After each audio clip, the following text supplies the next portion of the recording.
volta. Esse é o nosso último bloco.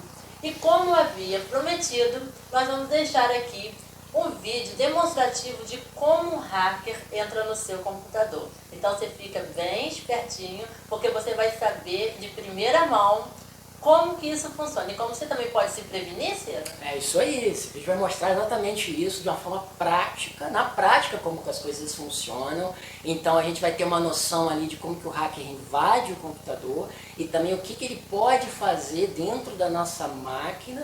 Então é extremamente importante que a pessoa veja até com uma consciência, né? Ter uma consciência de como as coisas funcionam. Eu espero que as pessoas não se assustem tanto, porque daqui a pouco vai pensar que tem espiritualidade aí. Mas vai passar? Pode passar mesmo? Pode passar. Bom, vamos começar. Vamos supor que eu tenha um e-mail. Então eu vou abrir aqui esse e-mail normalmente, como se eu estivesse abrindo diariamente, como eu faço diariamente ao abrir os meus e-mails. E aqui já mandei para mim mesmo um e-mail com esse teste, para que a gente possa simular direitinho como as coisas acontecem. Mas vamos supor que não tenha sido eu, que isso realmente estivesse acontecendo. Eu não conheço essa pessoa que está me mandando essa correspondência. Então o que acontece? Eu, no caso, já iria pegar e excluir. Como nós vamos fazer aqui uma demonstração, eu vou abrir esse e-mail. E você pode perceber que geralmente eles colocam nos assuntos frases chamativas do tipo: posso colocar essas suas fotos no Facebook? Veja o que seu marido fez na praia, na festa, coisas desse tipo. Nós vamos abrir esse e-mail para fazer a simulação. Bom, aqui nós temos um pacote de fotos com esse assunto: posso colocar essas fotos no Facebook? Como eu estou fazendo essa simulação, eu vou abrir esse pacote. Esse pacote está aqui com o nome Os Dois no Motel. O que os hackers fazem? Geralmente eles mandam fotos compactadas, todas juntas, e no meio dessas fotografias existe um trojan. E você, na curiosidade, tendo em vista ainda o título que eles colocam, você consequentemente vai abrir. Você pode perceber que são fotos normais, com símbolos em JPEG, que é o formato de fotografia, de imagem, e você vai abrindo essas fotos. E quando você abre essas fotos, pronto, está infectado. Em uma dessas fotografias existe um trojan, que não é chamado de trojan à toa, é como um presente de grego. Neste momento eu já estou infectado. Então vamos lá. Tendo em vista que o meu computador já está infectado, nós vamos abrir o programa hacker. Existem diversos programas de hackers, diversas plataformas, diversos programas hackers.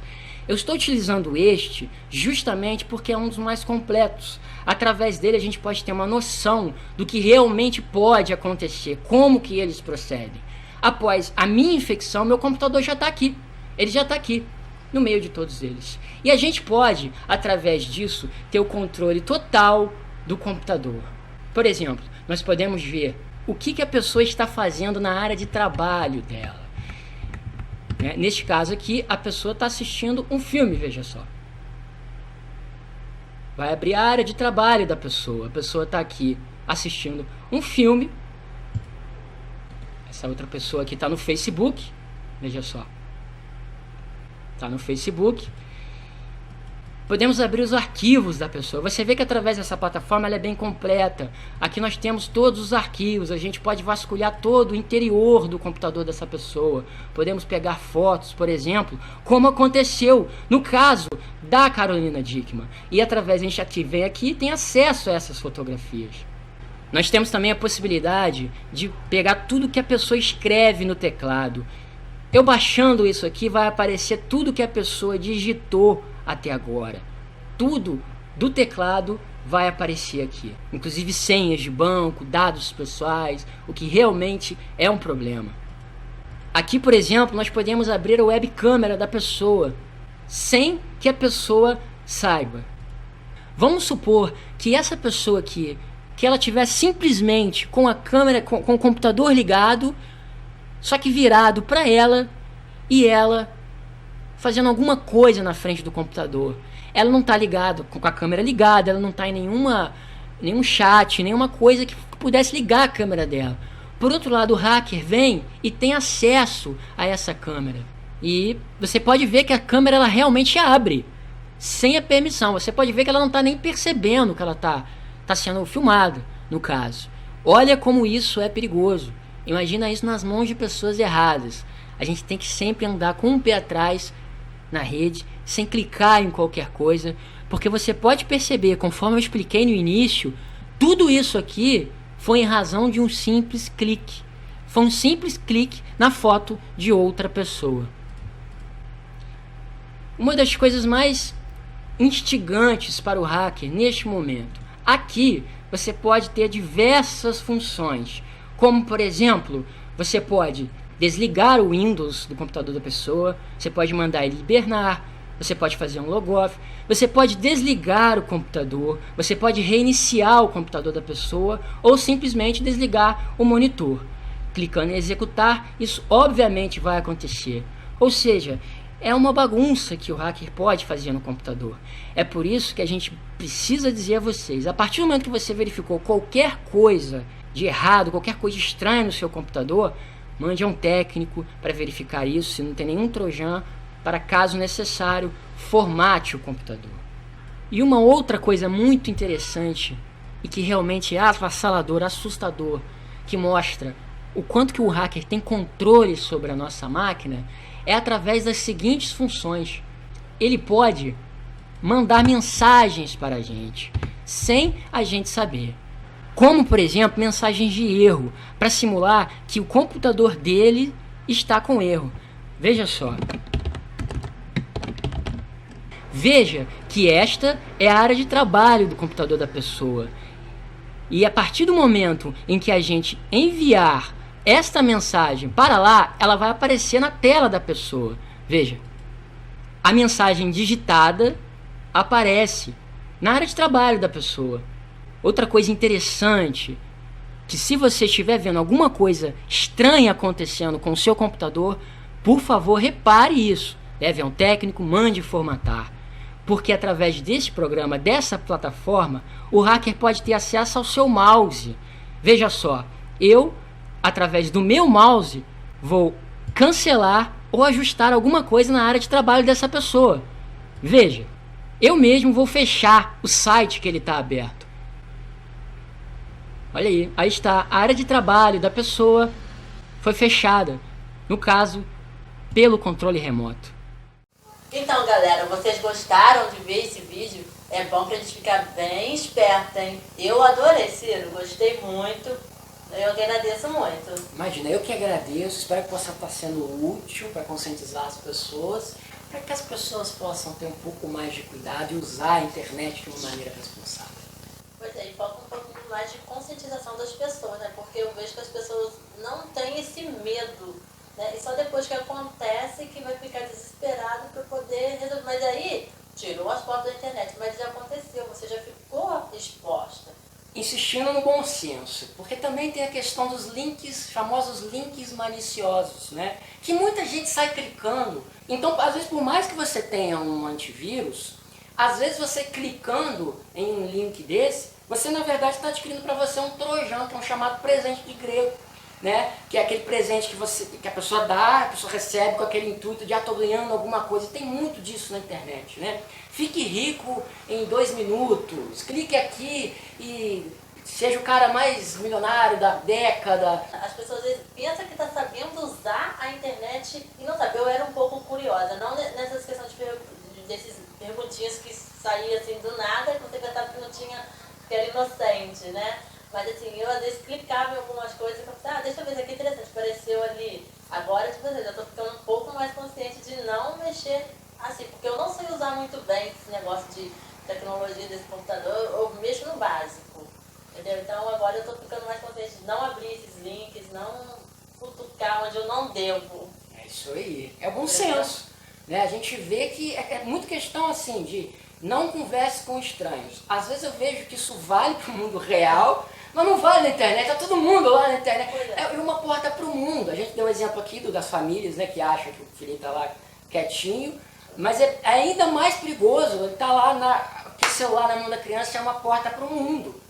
Para a gente ter uma ideia de como que nós estamos o tempo todo expostos a invasores, vou dar um exemplo para ilustrar, que é interessante, que que as pessoas de casa, o amigo internauta pode até experimentar, experimente aí como é interessante. Reúnam-se com a família em volta de uma mesa e coloquem um celular no meio da mesa. Mas Ciro, vai acender vela, vai chamar espírito? Não chega tanto. Mas é quase isso. Porque a partir do momento que aquele celular está ali no meio da mesa e vocês comecem a conversar sobre um tema específico. Tipo, vou fazer uma mudança hoje, vou mudar minha casa, vou trocar os móveis. Começa a falar alguns assuntos específicos. Pode perceber que dali a algum tempinho vai começar a surgir nas suas telas propagandas de móveis, de casa. Ele, através do microfone, identificou aquele assunto como um assunto em destaque nos seus costumes, nos seus hábitos. Porque tudo que esse fulaninho faz, nosso dispositivo amigo celular, ele vai tentando copiar a gente, ele vai identificando os nossos costumes, os nossos hábitos, as nossas localizações. Se você ligar agora o Google Maps aí, você vai te mostrar onde você está, e aí vai te mostrar um trajeto que você costuma fazer, uma série de coisas. No próprio Facebook também, a gente vê do lado ali sempre uma propaganda de assuntos que a gente já pesquisou, e a gente vai ver, como é que esse danado me conhece? Vai ver quem lê pensamento. Não tem alguma coisa a ver com mediunidade aí, mas é um exemplo de como que os nossos dados eles estão expostos, e como que a todo momento que a gente está na internet, nós estamos, de certa forma, sendo invadidos por alguns mecanismos, outros bons, outros ruins, que foi o que aconteceu com a Carolina Dickman. Ela tirou fotos de si própria no espelho, fotos íntimas, para presentear o marido. Então ela tirou, esperou o marido chegar, só que ela não contava que dentro do computador dela já existia uma invasão. Os hackers já tinham contato com o computador dela. Então, eles tiveram acesso a essas fotografias. Então, no caso dela, não foi nem ela que enviou para alguém essa fotografia. Ela simplesmente tirou. E tirou, o tempo que ficou ali já foi suficiente para que os caras tivessem acesso a essas fotografias e começaram a chantageá-la, principalmente quando viram que era uma pessoa pública. Recentemente eu fui consultar sobre um caso que trata do governador de São Paulo, João Dória. Há uns meses atrás estava firmando um contrato, um acordo com todas as empresas de telefonia para rastrear todos os usuários, todos os telefones. E a justificativa disso era justamente a questão do coronavírus. Resumindo, a gente tem que defender as pessoas, cuidar da saúde das pessoas. Então a gente tem que saber se a pessoa está com corona, a gente tem que saber onde ela está. A justificativa é muito plausível, mas no final das contas, a gente ainda não parou para perceber como que esse rastreamento ele é perigoso. Ele entra, inclusive, em outras searas constitucionais, de direitos fundamentais, em um outro conflito, com a liberdade de expressão, com a liberdade de ir e vir. Porque o problema é em quem está concentrado esse poder. Nas mãos de quem? Porque o Estado ele pode simplesmente fazer o que ele quiser através com esses dados. E muitas das vezes, nem é necessário um acordo político como esse, com as empresas de telefone. Às vezes, nós mesmos já estamos dando os dados para essas empresas. Por exemplo, no ano passado surgiu uma moda de um aplicativo, que era o aplicativo do envelhecimento. E esse ano voltou uma questão muito semelhante, só que com um outro tipo de funcionalidade, que era a mudança do gênero. Se você fosse homem, o aplicativo transformava em mulher e vice-versa. Ainda tá. E as pessoas voltam a dizer, nunca leem os termos. Não que isso possa resolver, porque se a pessoa está usando, ela já está dando disso um negócio chamado reconhecimento facial. Qualquer foto nossa, às vezes não foi nem a gente que postou no Facebook, mas o Facebook às vezes avisa pra gente, postaram uma foto sua lá. Marca, através do reconhecimento facial. E isso tudo a gente está dando para eles. E no caso do envelhecimento lá e tal, nós estamos dando uma fotografia para eles e fica lá arquivado. Sabe-se que a nossa Constituição assegura os direitos de liberdade de expressão. Como fica essa relação do direito também com os demais protegidos? A liberdade de expressão é um assunto muito discutido hoje em dia, principalmente no que tange às famosas fake news. Isso me lembra aquela brincadeira de telefone sem fio, em que as pessoas falavam uma coisa no ouvido de um, aí falando de um para outro no ouvido, quando chegava lá no final, a mensagem era completamente diferente daquilo que a fonte original tinha dito. Só que as fake news não são brincadeira. Fake news mata. Principalmente em um momento como esse que a gente está vivendo, as pessoas preocupadas com doenças, com vírus. Então ela pode, às vezes, pegar uma informação falsa na internet, absorver aquilo como uma informação verdadeira e acabar tirando a própria vida a partir do que ela aprendeu com aquela informação falsa. Fake news é algo que as pessoas hoje conhecem, famosas informações falsas. E com relação às fake news, eu tenho uma opinião tanto quanto polêmica, assim. Até porque a situação é a seguinte: diferente lá do direito de imagem que a gente estava dizendo sobre a necessidade dos legisladores, a necessidade do trabalho dos legisladores nesse sentido, a intervenção neles, já no âmbito das fake news, vai entrar em conflito com esse direito à liberdade de expressão. Então nós temos aí um conflito de leis fundamentais, de direitos fundamentais. Então qualquer coisa que o legislador faça, ele vai entrar numa seara do conteúdo, ao invés do comportamento. Porque às vezes o comportamento é até fácil. Existem hoje os chamados robôs, né? Muita gente aí reclama dos robôs. A questão política hoje está uma polaridade, uma polarização no Brasil complicada. Então um lado acusa o outro acusa um. E essa coisa dos robôs, através dos robôs, você até consegue identificar o comportamento, que é um comportamento automatizado. Você vê aquele perfil, aquele número, aquela conta, aquela rede, aquela pessoa atrás da tela de computador, através de um clique, mandando diversas mensagens para todos os lados. Você consegue observar esse comportamento e defini-lo como um comportamento inadequado para qualquer situação. Por outro lado, quando você vai analisar o conteúdo, você não tem como criar qualquer julgamento 100% eficiente. Porque você está entrando na opinião, você está entrando na complexidade do ser humano, que cada um pensa de um jeito.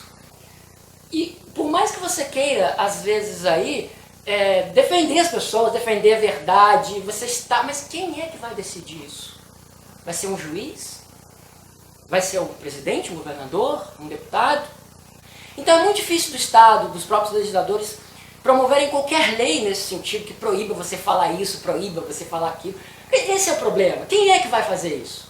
Então, mais do que nunca, nesse assunto, é poder dizer para os próprios internautas, né? Bom senso, mais uma vez bom senso, que vem dessa medida adotada, que todo mundo tem, que custa de graça, e é a consciência de verificar a fonte. Se você recebeu alguma coisa pelo WhatsApp, não passe adiante se você ainda não tem... Não tem certeza disso? Exatamente. E isso é muito importante, porque essas pessoas realmente matam, né? Nós temos uma agora emissora lá, que está divulgando que lincharam uma mulher por ela ter sido acusada de magia negra, né?